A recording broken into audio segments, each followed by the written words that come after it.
വളരെ വ്യത്യസ്തമായ പരിപാടികൾ സംഘടിപ്പിച്ചും അതിനോടൊപ്പം തന്നെ ജീവകാരുണ്യ പ്രവർത്തനങ്ങൾ സജീവമായും ഒപ്പം തന്നെ പ്രസ്ഥാനത്തെ കെട്ടിപ്പടുക്കുകയുമൊക്കെ ചെയ്യുന്ന ഒരു ജില്ലാ കോൺഗ്രസ് കമ്മിറ്റിയാണ് എറണാകുളത്തുള്ളത്.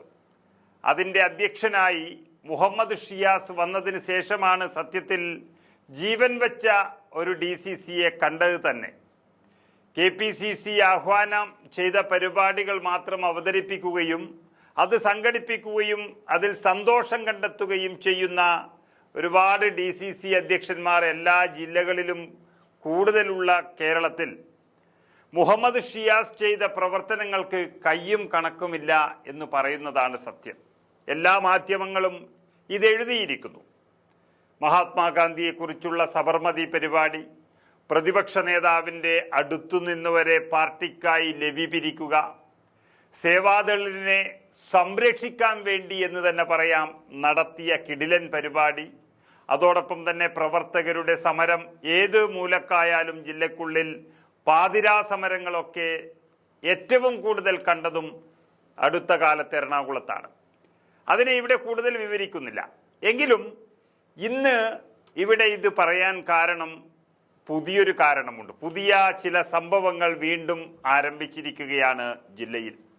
അതിലേറ്റവും പ്രധാനപ്പെട്ടത് നവജാഗ്രത ക്യാമ്പ് എക്സിക്യൂട്ടീവിലായിരുന്നു ഇത്തരത്തിലൊരു തീരുമാനം കോൺഗ്രസ് ജില്ലാ കമ്മിറ്റി കൈക്കൊണ്ടത്.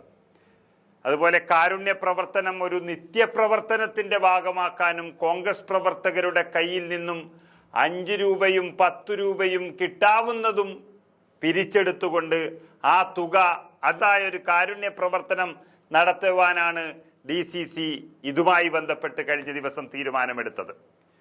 ഇതിനിട്ട പേരാണ് തണൽ എന്ന് പറയുന്നത്. ഈ തണലിനെ ഉപയോഗിച്ചാണ് എറണാകുളം ജില്ലയെ ഇനി കാരുണ്യത്തിന്റെ കർമ്മക്ഷേത്രമാക്കാൻ മുഹമ്മദ് ഷിയാസും സംഘവും തയ്യാറായിരിക്കുന്നത്. നിരാലംബരും നിസ്സഹായരും രോഗികളും എല്ലാവരും തണലിരുന്നു കൊണ്ട് അവർക്ക് ആശ്വാസം കണ്ടെത്തുമെന്ന് ഉറപ്പിക്കുകയാണ്.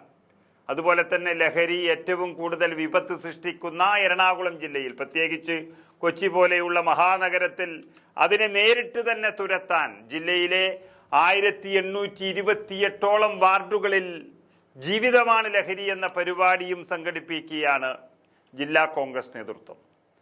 നമ്മൾ ഇത്തരത്തിലൊരു വാർത്ത വളരെ പ്രാധാന്യത്തോട് നൽകാനുള്ള പ്രധാനപ്പെട്ട കാരണം എല്ലാവർക്കും ഉപകാരപ്രദമാകട്ടെ എന്നും അതിനോടൊപ്പം തന്നെ നാടനുഭവിക്കുന്ന വിപത്തിനെതിരെ പോരാടാൻ ആളുകളെ അറിയിക്കുകയും ചെയ്യുക യഥാർത്ഥ സാമൂഹിക പ്രതിബദ്ധത ഉള്ളതുകൊണ്ട് തന്നെയാണ്.